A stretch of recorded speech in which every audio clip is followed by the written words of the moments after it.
Interlink labs अब अपने सफर के एक नए रोमांचक पड़ाव पर पहुंच चुका है, क्योंकि इसका नया वर्जन 3.2 ऐप पूरी तरह टेस्ट हो चुका है और इसे कल गूगल प्ले और ऐप स्टोर पर सबमिट किया जाएगा। यह केवल एक साधारण अपडेट नहीं है, बल्कि एक ऐसा रणनीतिक कदम है जो प्रोडक्ट फीचर्स, टोकन इकोनॉमिक्स और रियल वर्ल्ड यूटिलिटी को एक साथ जोड़ता है, ताकि अपनाने की गति बढ़े और इसके नेटिव टोकन ITLG की वैल्यू और भी मजबूत हो। इस अपग्रेड की नींव वर्जन 2 में रखी गई थी, जिसने कई बड़े बदलाव लाए। सबसे अहम है ITLG बर्निंग मैकेनिज्म का आधिकारिक रूप से एक्टिव होना, एक ऐसा टोकनॉमिक्स फीचर जो समय के साथ टोटल सप्लाई को धीरे धीरे घटाता है। तकनीकी तौर पर बर्निंग का मतलब है टोकन को ऐसे पब्लिक ब्लॉकचेन एड्रेस पर भेजना जिसका प्राइवेट की मौजूद ही नहीं है, जिससे वे हमेशा के लिए सर्कुलेशन से हट जाते हैं। इंटरलिंक में यह प्रोसेस इवेंट ड्रिवन है। जैसे ही इकोसिस्टम के भीतर कुछ ट्रांजैक्शन होते हैं, partner app payment, mini app uses fees, in app purchase आदि, इनसे होने वाले ITLG रेवेन्यू का एक हिस्सा ऑटोमेटिकली बर्न एड्रेस पर भेज दिया जाता है। यह काम स्मार्ट कॉन्ट्रैक्ट के जरिए होता है, जो प्रक्रिया को पूरी तरह वेरीफाइबल और इरिवर्सिबल बनाता है। कीहोंग, जो इंटरलिंक का एक अहम पार्टनर है, ने इस प्रोसेस को और मजबूती देने के लिए एक बड़ा वादा किया है। वह अपनी कुल ITLG आमदनी का 10% हमेशा बर्न करेगा।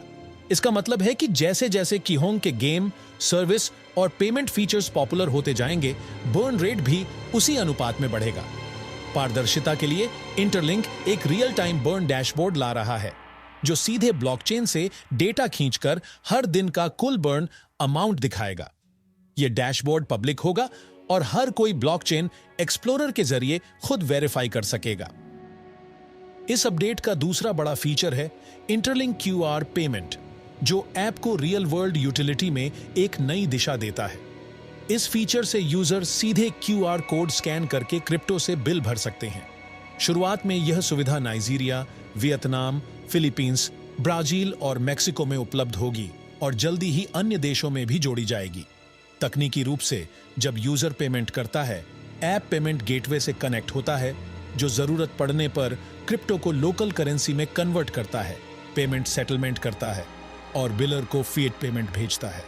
ट्रांजैक्शन का रिकॉर्ड ऑन चेन और ऐप के इंटरनल लेजर दोनों में सेव होता है। वर्जन 3.2 में एक और महत्वपूर्ण लेकिन सिंपल फीचर है mining reminder.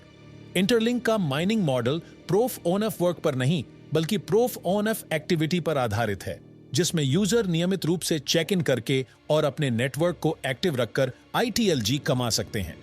Reminder feature push notification भेजकर यूजर को अगला माइनिंग साइकिल शुरू करने की याद दिलाएगा, ताकि वे अपने रिवॉर्ड मिस न करें। इसके साथ ही कीहोंग का स्पिन गेम भी लॉन्च हो रहा है, जो ऐप में गेमिफाइड अर्निंग लाता है। इसमें यूजर स्पिन करके ITLG या अन्य इन ऐप रिवॉर्ड जीत सकते हैं। गेम से जुड़ा रेवेन्यू जैसे विज्ञापन, इन ऐप खरीदारी भी कीहोंग की आमदनी में जुड़ता है और उसका 10% बर्न प्रोसेस में जाता है। अगर हम इस पूरे सिस्टम को एक फ्लो में देखें, तो इंटरलिंक का इकोनॉमिक साइकिल कुछ इस तरह काम करता है। यूजर की गतिविधि माइनिंग, पेमेंट, गेम खेलना और मिनी ऐप यूज करना एक्टिविटी और रेवेन्यू पैदा करते हैं। रेवेन्यू कन्वर्जन, यह रेवेन्यू ITLG में आता है या ITLG में कन्वर्ट होता है और फिर बर्न एलिजिबल स्मार्ट कॉन्ट्रैक्ट से होकर गुजरता है। बर्न प्रोसेस कीहोंग की आमदनी का 10% और अन्य बर्न ट्रिगर होने वाले हिस्से को बर्न एड्रेस पर भेज दिया जाता है। डिफ्लेशनरी असर सप्लाई घटने से समय के साथ टोकन की कमी होती है, जिससे अगर डिमांड स्थिर रहे या बढ़े तो वैल्यू में इजाफा हो सकता है। पारदर्शिता, बर्न डैशबोर्ड रोजाना डेटा दिखाता है, जिससे कम्युनिटी भरोसे के साथ प्रोजेक्ट को ट्रैक कर सकती है।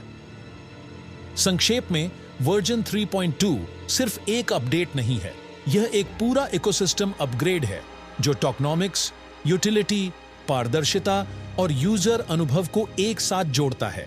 इससे ITLG नेटवर्क की तकनीकी और आर्थिक दोनों नींव मजबूत होंगी और आने वाले समय में इसकी ग्लोबल ग्रोथ की रफ्तार और तेज होगी।